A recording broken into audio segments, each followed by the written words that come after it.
Ja, po najbolj optimističnih napovedih oziroma trenutnih številkah lahko upamo, da smo nekje vsaj zelo blizu vrha oziroma morda na vrhu.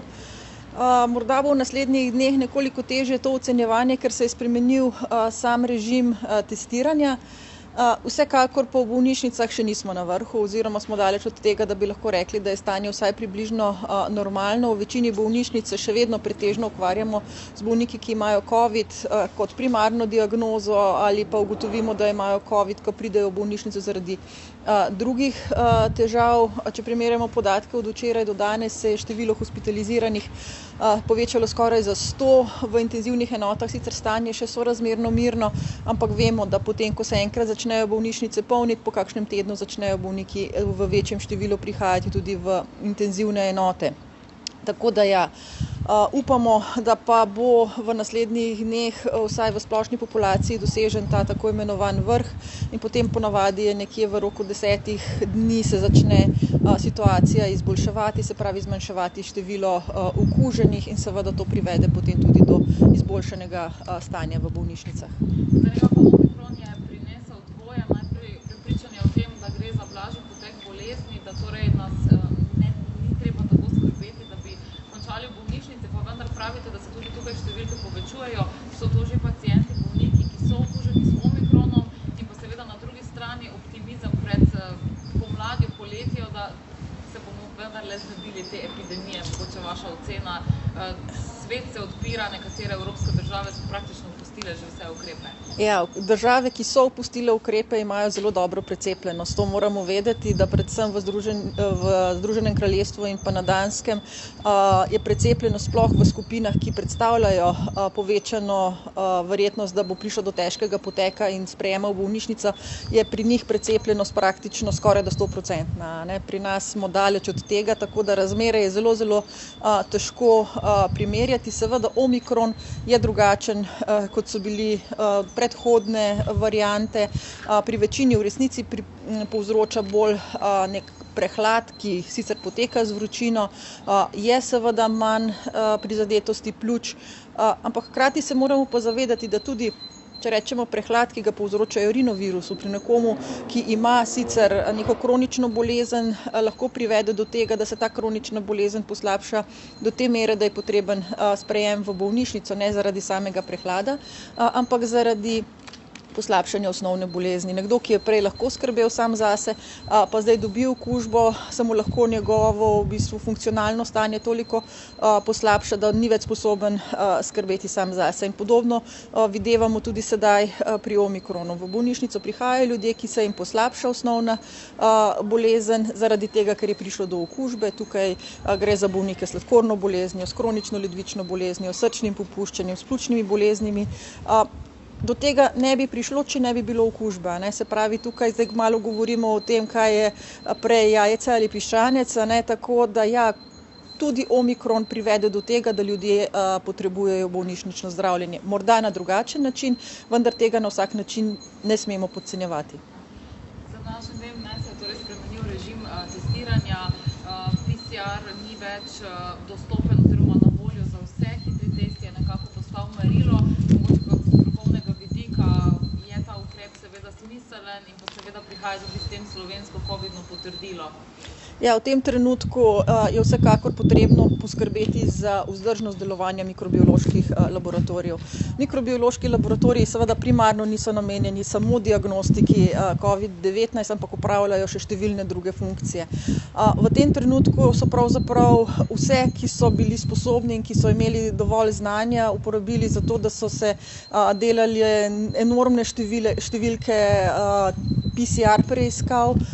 Zaradi tega smo nekako ocenili, da ob takšni prevalenci, ko imamo res enormno število okuženih v populaciji, je tudi občutljivost hitrih antigenskih testov zadosti visoka, da lahko v tem obdobju zamenjajo PCR testiranje. Seveda, ko se bo stanje enkrat bistveno umirilo, se bo zelo verjetno spremenil ponovno protokol in bo za potrditev okužbe še vedno potrebno potem ponovno potrjevanje s PCR-jem. V tem trenutku pa je bilo potrebno malo potegniti ročno zavoro, ker se pravi tudi ostala diagnostika v mikrobioloških laboratorijih mora potekati naprej, brez tega v bolnišnicah pravzaprav ne moremo, tako da tukaj gre trenutno za kompromis.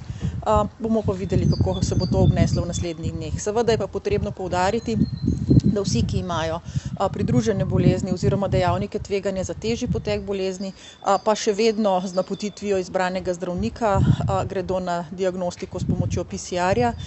Hitri antigenski testi so namenjeni predvsem, bomo rekli, v osnovi mladi zdravi populaciji, pri katerih ne pričakujemo težjega poteka. Tako da poleg teh, bomo rekli, pri katerih pričakujemo težji potek, se seveda v sistem PCR-ja vključujejo še nosečnice in pa otroci. Tako da nekaj izjem še vedno ostaja, medtem ko bomo rekli pri tistih, pri katerih pa pričakujemo, da bo omikron v resnici potekal kot malo težji prehlad, pa zaenkrat potrjujemo samo s hitrimi antigenskimi testi. Pa mogoče glede PCT potrdila, do kdaj vidite smisel tega, vidimo, da je omikron spremenil pravila, tudi 3-krat cepljeni zbolevajo, zakaj ga in do kdaj ga lahko še vedno imamo?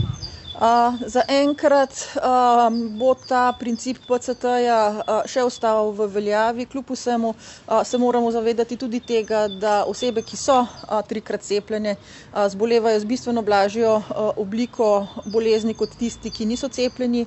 Druga stvar, ki jo moramo tukaj vedeti, je, da po številnih raziskavah cepljeni, ki zbolijo, bistveno krajši čas izločajo virus, tako da tukaj gre pravzaprav za več komponent tega.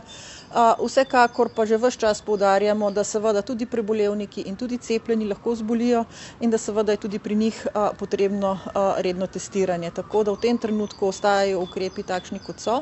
Seveda, ko se bo začela situacija umirjati, pa bomo tudi mi predlagali drugačno izhodno strategijo, kot je trenutno v veljavi. Upamo seveda, da ne bo še kakšnega dodatnega koronskega presenečenja in da bo naslednja različica, če se bo pojavila, še blažja, kot je omikron. Tako da v tem primeru vsekakor sledi potem sproščanje ukrepov, vključno s PCT-jem.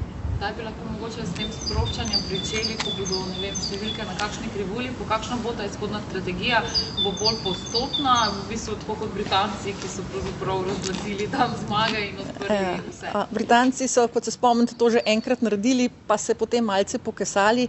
In kot sem že rekla, pri njih je situacija vseeno drugačna, kar se tiče precepljenosti, tako da čisto primerljivi z njimi nismo.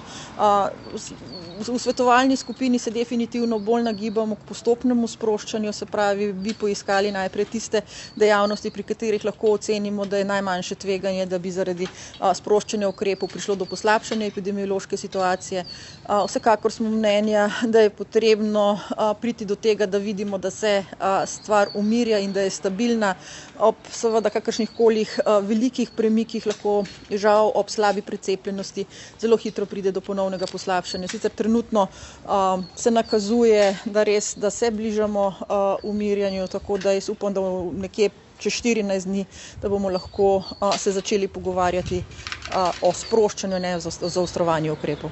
Kaj pa karantene? Zdaj z današnjim dnem seveda rezultat pozitiven hitrega testa pomeni vse pravice, ki so prej veljale za PCR, torej za visoko tvegane stike, da gredo v karanteno in tako naprej.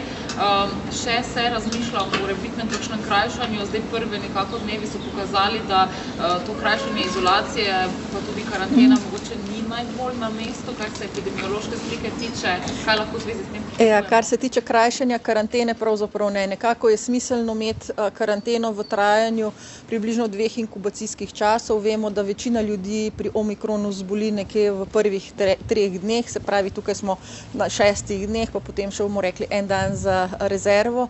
S tem principom nekje zajamemo več kot 95% ljudi, tako da tukaj nimamo kaj dosti za skrajševati. Kar se tiče pa izolacije, smo jo skrajšali na 7 dni z brisom. Podatki so malo mešani oziroma trenutno še težko rečemo, kakšne so koristi od tega ukrepa. Nekaj jih je sigurno takšnih, ki so na ta način se lahko prej vrnili v normalno življenje. Nekaj ljudi pa ostaja pozitivnih tudi 7. in 8. dan, ne. Tako da tudi tukaj kakšnega bistvenega skrajševanja si ne moremo privoščiti. Rekla sem že, da cepljeni naj bi nekoliko prej nehali izločati virus oziroma postali negativni, tako so tudi priporočila Evropskega centra za nadzor bolezni deljena na tiste, ki so cepljeni in tiste, ki niso cepljeni, tako da pri nas smo se odločili kljub vsemu za enak princip in morda se bo tukaj tudi pokazala razlika, da res tisti, ki so bili cepljeni, da bodo že 7. dan večinoma negativni in morda tisti, ki niso cepljeni, pa bodo ostajali potem 10 dni v izolaciji. Kaj pa bi lahko pričakovali karantene? Dr. Kangler je omenjal mesec marec, da bi lahko takrat se znebili. Kakšna vaša stališča?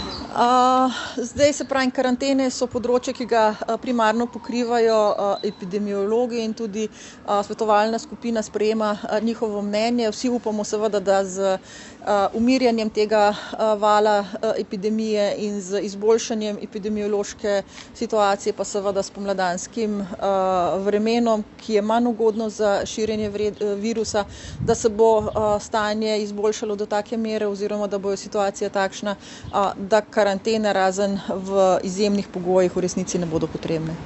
Pa še samo to, nekaj naših gledalcev, bralcev se je spraševalo glede teh kirurških mask, ker so se pojavila ta dva tipa, ne. Ene so kirurška maska 2R, druga je 2, zdaj kaj je mogoče razlika, katera je torej prava, boljša, kaj svetujete?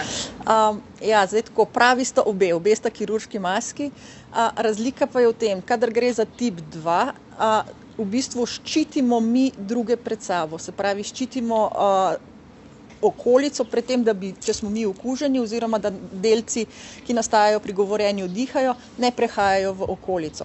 Pri tipu 2R pa ščitimo tudi sebe. Se pravi, pri tipu 2R pomeni, da je ta zunanja plast bolj vodoodbojna, kar pomeni, da če pade neka kapljica na samo masko, ne bo prišla potem tako hitro v globino, kot pride pri tipu 2. Tako da to je takšna bistvena razlika.